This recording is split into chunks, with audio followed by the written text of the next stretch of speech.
This channel does not promote any violent, harmful, or illegal activities. All content provided by this channel is meant for an educational purpose only. যদি এমবিএচ kitchen king কিচেনে থাকি তো আমরা যা ইচ্ছে তৈরি করতে পারি। বেগুনের ভর্তা, আলু কপি, ভিন্ডি মশলা, আরো অনেক কিছু।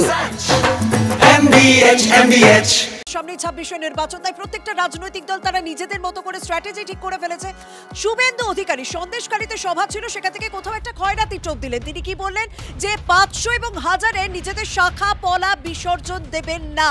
বিজেপি ক্ষমতায় এলে পরের মাস থেকে 3000 টাকা করে পাবেন। উত্তরপ্রদেশ এবং অসমে তো দেখছেন বাংলায় আরো ভালো হবে। শুভেন্দু অধিকারী সন্দেশখালীর সভা থেকে দাঁড়িয়ে ঠিক কি বলেছেন শুনুন। আমরা কথা দিতে পারি, উত্তরপ্রদেশ দেখছেন, আসাম দেখছেন, আমাদের আনুন, আরো ভালো কিছু দেখতে পাবেন। মায়েরা 500-1000-এর কাছে শাঁখা পলা সিঁদুরকে বিসর্জন দেবেন না। যেদিন বিজেপি আসবে এই রাজ্যে না, পরের মাসের 1 তারিখে 3000 ঢোকাবো। কথা দিয়ে গেলাম। আমাদের সঙ্গে রয়েছেন তৃণমূল কংগ্রেস নেতা জয়প্রকাশ মজুমদার। জয়প্রকাশ বাবু, আপনি শুনলেন শুভেন্দু অধিকারী বক্তব্য, আপনারা কিভাবে ব্যাখ্যা করবেন, কি বলবেন? শাখা পলার কি কোনো দাম হয়? শুভেন্দু বাবু যেন নিলাম ডাকছেন। ভারতীয় মহিলাদের শাখা পলার দাম ধরছেন তিনি। মমতা বন্দ্যোপাধ্যায় শাখা পলার দাম হিসেবে 500-1000 টাকা 2000 টাকা দেন, এইটা কেন ব্যাখ্যা করলেন উনি? আর তারপরে বলছেন আমরা দেব 3000 টাকা। এ কি অকশন হচ্ছে, টেন্ডার হচ্ছে? শাখা পলার টেন্ডার করছেন শুভেন্দু বাবু? অসভ্য একটা লোক, নিম্ন রুচির লোক, ভারতীয় নারীর শাখা পলা সিঁদুরের নিলামে চড়াচ্ছেন, আবার তিনি জোর গলায় মিটিং থেকে সেই কথা বলছেন। লজ্জা হওয়া উচিত। বেশ, ধন্যবাদ। সন্দেশখালীতে শুভেন্দু অধিকারী সভায় পদে পদে বিপত্তি, তোরণ ভাঙা, পোস্টার ছেঁড়া থেকে সভায় লোডশেডিং, সভার মধ্যে বারবার বন্ধ হয়ে গেল লাউড স্পিকার। তৃণমূলের বিরুদ্ধে অভিযোগ করছেন শুভেন্দু অধিকারী। আর এই দুষ্কৃতীদের মাথায় মুখ্যমন্ত্রীর হাত রয়েছে, এদের জব্দ করতে হলে বিজেপিকে ক্ষমতায় আনতে হবে, মন্তব্য শুভেন্দু অধিকারী।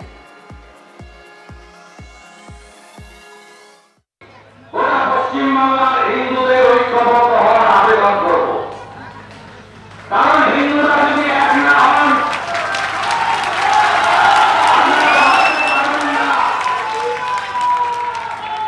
বাঁচতে পারবেন না আপনারা। বাংলাদেশ আপনাদের কাছে সাক্ষীরা। সেই বাংলাদেশে কিভাবে হিন্দু নির্যাতন হচ্ছে প্রত্যেক দিন আপনারা তার খবর রেখেছেন। আপনাদেরও আত্মীয় স্বজনরা থাকে।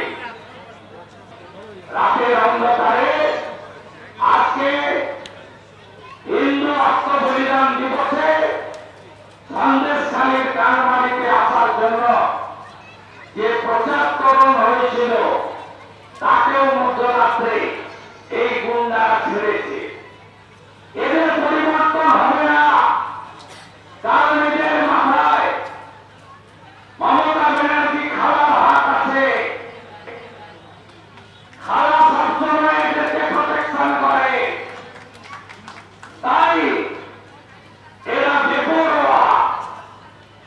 এই বেপরোয়াদের যদি জব্দ করতে হয়, শুকনা লঙ্কা জ্বালিয়ে সেই লঙ্কার ধোঁয়া যদি এদের নাকে ঢোকাতে হয়, তাহলে একমাত্র বিজেপি সরকার তৈরি করতে হবে। আজকে একবার গেট ভেঙে দেওয়া হলো, আর একবার দেখা গেল বিপুল সময় লোডশেডিং। এসব করে আটকানো যায় না। আজকে একবার গেট ভেঙে দেওয়া হলো, আর একবার দেখা গেল বিপুল সময় লোডশেডিং। এসব করে আটকানো যায় না। সরাসরি চলে যাবো সন্দেশখালী থেকে, রয়েছেন আমাদের প্রতিনিধি প্রদীপ্ত রয়েছেন। প্রদীপ্ত, এই সন্দেশখালীতে আমরা দেখেছিলাম মা বোনেরা তারা হুঙ্কার তুলেছিল, আর সেই সন্দেশখালীতে দাঁড়িয়ে আরো একবার শুভেন্দু অধিকারী তিনিও হুঙ্কার তুললেন। একেবারেই তাই, এবং আমরা যেখানটায় রয়েছে ঠিক সেই যে গেটের কথা শুভেন্দু অধিকারী বললেন, সেই গেটটা সকালে আমরাও যখন এখান থেকে যাই সেই সময় কিন্তু এই গেট ছিঁড়ে দেওয়া হয়েছিল। তবে শুভেন্দু অধিকারী যখন এই রাস্তা দিয়ে সভামঞ্চের উদ্দেশ্যে রওনা হন তার আগেই এই গেটটি ঠিক করে দেয়া হয়। আর যদিও বিজেপি নেতৃত্বের বক্তব্য যে যেভাবে রাতের অন্ধকারে গেট ভাঙা হয়েছে, শুধু তাই নয়, দেখা গিয়েছে যে শুভেন্দু অধিকারী যখন বক্তৃতা শুরু করছেন বা শুভেন্দু অধিকারী মঞ্চে পৌঁছানোর ঠিক মিনিট 3 আগেই লোডশেডিং হয়ে যায়, এবং বারংবার দেখা যায় যে জেনারেটর ছিল সেখানেও ঠিকমতোভাবে কাজ করছিল না। ফলে তিনি বক্তৃতা চলাকালীন কখনো মাইক বন্ধ হয়ে গিয়েছে, কখনো বক্স বন্ধ হয়ে গেছে। যারা সভামঞ্চের বাইরে ছিলেন অর্থাৎ বক্তৃতা শুনছিলেন তারাও বারংবার অভাব অনুযোগ করেন, এবং গরমের কারণেই শুভেন্দু অধিকারীও মঞ্চ থেকে সে কথা বলেন যে যেহেতু গরম পড়ছে এবং প্রবল গরম রয়েছে, সেই তীব্র দাবদাহকে উপেক্ষা করেই মানুষজন এখানে এসেছেন, আর সেই কারণে তিনিও বেশি সময় নেননি। কিন্তু শুভেন্দু অধিকারীর আজকের সন্দেশখালীর যে শ্রদ্ধাঞ্জলি সভা ছিল সেটাই কিন্তু বারবার বিপত্তি হয়েছে। কখনো মাইক বন্ধ হয়েছে, কখনো লোডশেডিং হয়ে গিয়েছে।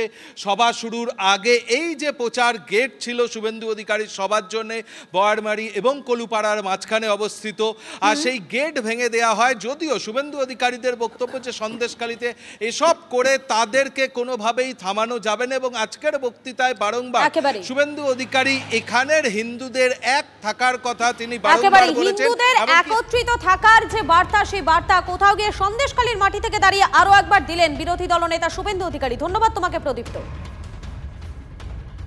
সন্দেশখালীতে শুভেন্দু অধিকারীর কর্মসূচির আগে পোস্টার ছেঁড়া হয়েছে, এমনটাই অভিযোগ করা হয় বিজেপির তরফ থেকে। আর তৃণমূল বলছে, শওকত মোল্লা বলছেন শুধু পোস্টার নয়, এরপর শুভেন্দুকে ছিঁড়ে ফেলতে পারে সন্দেশখালী। সন্দেশখালীর মহিলাদের নিয়ে অপপ্রচার করেছে বিজেপি, রাজনৈতিক স্বার্থে নোংরা খেলা খেলছেন শুভেন্দুরা। তার জবাব সন্দেশখালীর মানুষ দেবে, এমনই মন্তব্য করেন শওকত মোল্লা।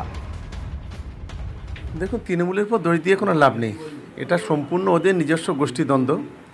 একদিকে দিলীপ ঘোষের গোষ্ঠী, আরেকদিকে শুভেন্দুর গোষ্ঠী, এটা সারা বাংলার মানুষ জানে। এখন তো সবে তোর পোস্টার ছেড়ছে, এরপরে সন্দেশখালীর মানুষ ওকে ছেড়ে ফেলে দেয় কিনা সেটাই হচ্ছে আমার সন্দেহ। কারণ সন্দেশখালীতে যে নোংরা খেলা খেলেছে শুভেন্দু অধিকারী সেটা গোটা বাংলার মানুষ জানে। তাই তো আজকে সন্দেশখালী আমার বিধানসভার পাশে কান পাতলেই শোনা যায় মহিলারা বলে যে এখানকার মহিলাদের আর বিয়েই হচ্ছে না।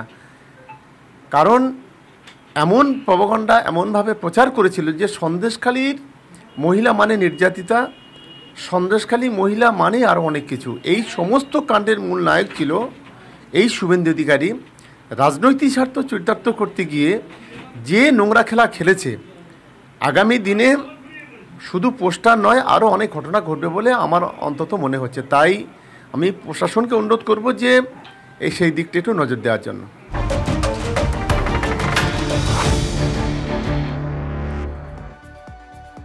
অন্য কিছুতে এইদিকে 21শে জুলাই মানে আগামী মাসে 21শে জুলাই তার প্রস্তুতি বুঝতেই পারছেন। 26শে নির্বাচনের আগে, এবার 21শে জুলাই নির্বাচনের আগে শেষ। তার কারণ এবার অত্যন্ত গুরুত্বপূর্ণ, এই 21শে জুলাই নিয়ে একটা গুরুত্বপূর্ণ বৈঠকেরই ডাক দিয়েছেন সুব্রত বক্সী। আগামী 14ই জুন তিনি বৈঠকের ডাক দিয়েছেন, এবং এই বৈঠকে জানা যাচ্ছে যে তৃণমূল ভবনে ডাকা হয়েছে জেলা সভাপতি এবং চেয়ারম্যানকে। পাশাপাশি আরও একটা বিষয় উল্লেখযোগ্য যে বৈঠকে ডাকা হয়েছে বীরভূম এবং উত্তর কলকাতার কোর কমিটির সদস্যরা। কয়েকটা বিষয়ে বৈঠকের আগে আমি আমার সহকর্মী সৌরভ গুহ এই মুহূর্তে আমার সঙ্গে রয়েছেন। সৌরভ, যাদের যাদের ডাকা হয়েছে বলে জানা যায়, প্রথমত এই বৈঠকে কোন কোন বিষয়, মূলত 21শে জুলাইয়ের প্রস্তুতি, কিন্তু যে প্রশ্নটা না করে পাচ্ছি না যে এই মুহূর্তে এই বৈঠকে অনুব্রত মণ্ডল কি আসবেন, কোনো ইঙ্গিত, কোনো উত্তর পাওয়া যাচ্ছে? অবশ্যই দেখো, এটা একটা রুটিন বৈঠক। প্রতিটি 21শে জুলাইয়ের বৈঠকের আগেই এরকম বৈঠক ডাকা হয়, সমাবেশের আগে বৈঠক ডাকা হয়। তেমনটাই একটি বৈঠক তৃণমূল ভবনে ডাকা হয়েছে আগামী 14ই জুন। এটা ডেকেছেন সুব্রত বক্সী, সভাপতি তৃণমূল কংগ্রেস, রাজ্য সভাপতি।